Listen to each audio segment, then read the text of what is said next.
Балалар сабаққа бастамас бұрын 5-ті ережесімен танысайық, е? Тәртіп, талап, айтып берейікші барлығымыз қайталап. Тәртіп, талап, тыныштық, тазалық, қауіпсіздік. Ал сабақта не істейміз? 5-ті ережесіне не істеуіміз керек? Бағынуымыз керек балалар. Барлығымыз ыңғайланып отырайық. Аяқ-қолымызды айқастырмаймыз, денемізді түзу ұстаймыз.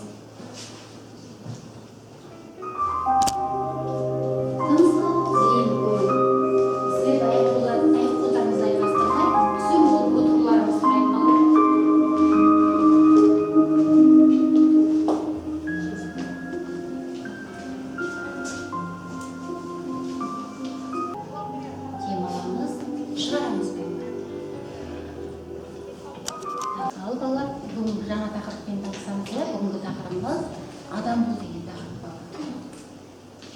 Балалар, мен үйге тапсырмаға не берген болатын балалар? Кәне, кім айтады? Үйге тапсырмаға?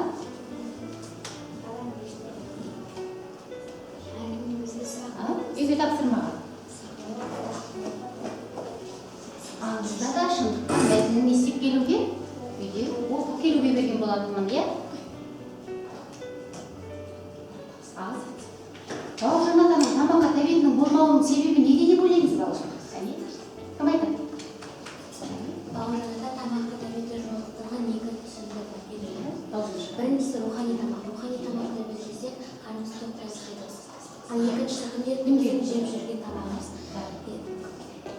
Жарайсың, жақсы. Ал ойлау адамға не үшін қажет деп ойлаймыз? Ойлау адамға не үшін қажет? Өз істерін жинақтап, алдыға мақсат қою. Алдыға мақсат қою үшін, е? Жарайсыңдар балалар. Ал рухани тоқ адам деп қандай адамды айтсақ болады? Рухани тоқ адам. Қандай айтамыз? Рухани тоқ адам деп бойында адамгершілігі мол адамды айтамыз. Жарайсыңдар, өте жақсы. Ал сендер қандай адам болғыларың келеді? Қандай адам болғыларың келеді? Қане? Ойымызда қандай қасиетімізді көрсетуіміз керек, қане? Мейірімді, жанашыр, адал, бақытты адам болуымыз керек. Жарайсыңдар, өте жақсы балалар. Олай болса, жаңа сабағымыздың жаңа тақырыппен танысамыз. Бүгінгі тақырыбымыз адам бол деген тақырып балалар. 5-ші сабаққа келдік балалар. Бірінші сөзді қайталайықшы балалар, менімен қосылып, бірге бірінші сөз айтамыз, е? Мінез адамның айнасы. Мінез адамның айнасы. Барлығымыз қайталайықшы. Мінез адамның айнасы. Кім айтқан екен? Әбу-Насыр Әбу-Насыр әл-Фараби әйгілі ойшыл, философ, физик, математик және музыканы да естіген, зерттеген болатын балалар. Жақсы.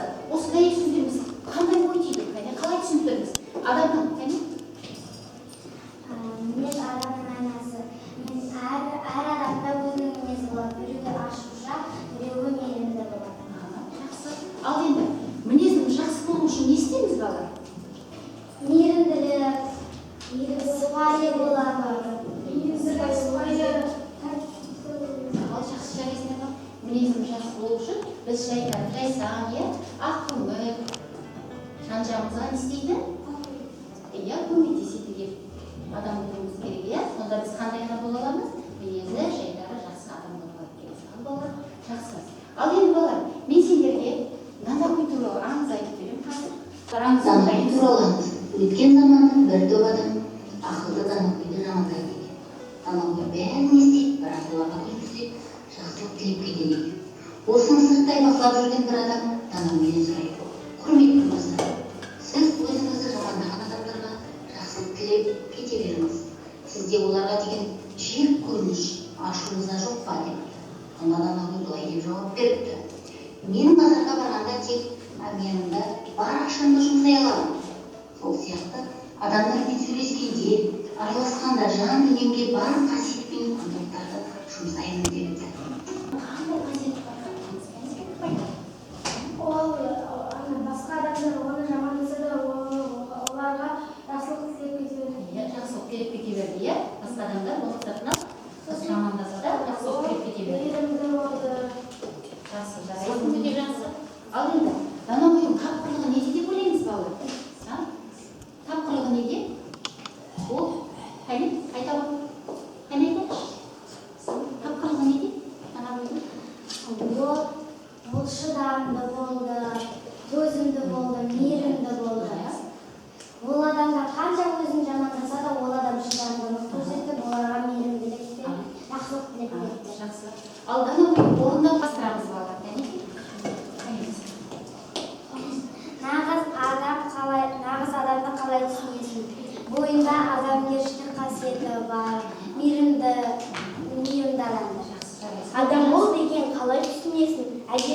ақылды шыншыл бол деп түсінемін. Жарайсың. Жақсылық жаса дегенді қалай түсінесің? Жақсылық жасап жан жағына көмектесу, қамқор болу деп білемін.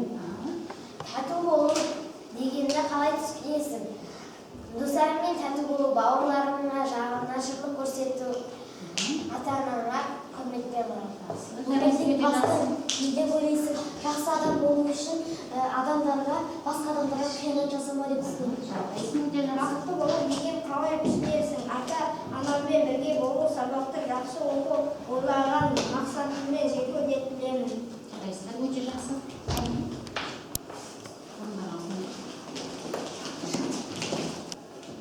Балалар, қазір шығармашылық жұмыс жасаймыз. Бірінші топ мақал-мәтел, екінші топқа суретті әңгімелеу берілген, ал үшінші топқа адам бойында адамгершілік қасиеттерді әңгімелеп шығу керек балалар. Бірінші топ мақал-мәтел.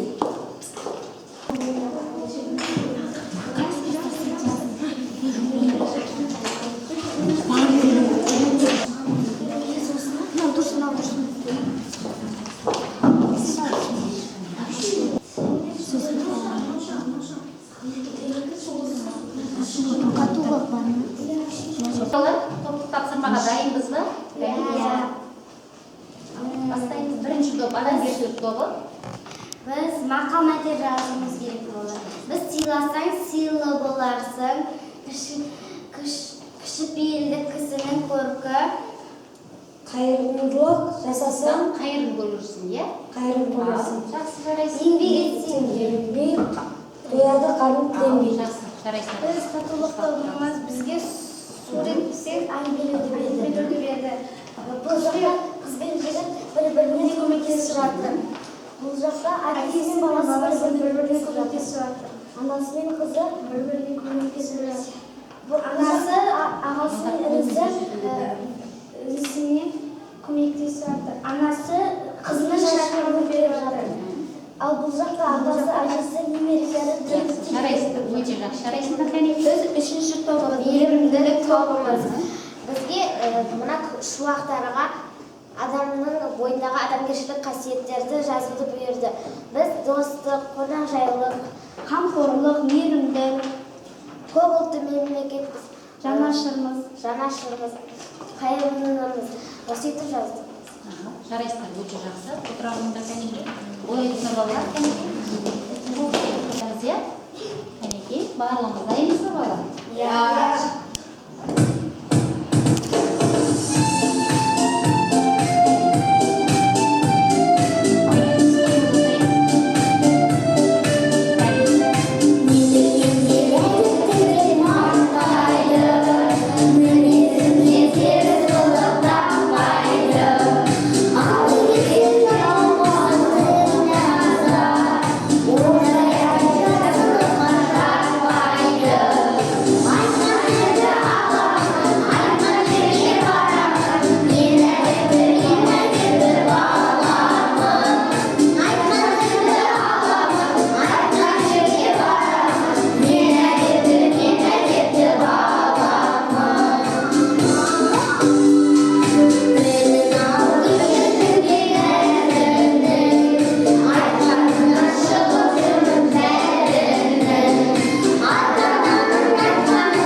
Үйге тапсырмаға 24-ші беттегі жүректегі ой аңызы оқып келуге берілетін болады балалар.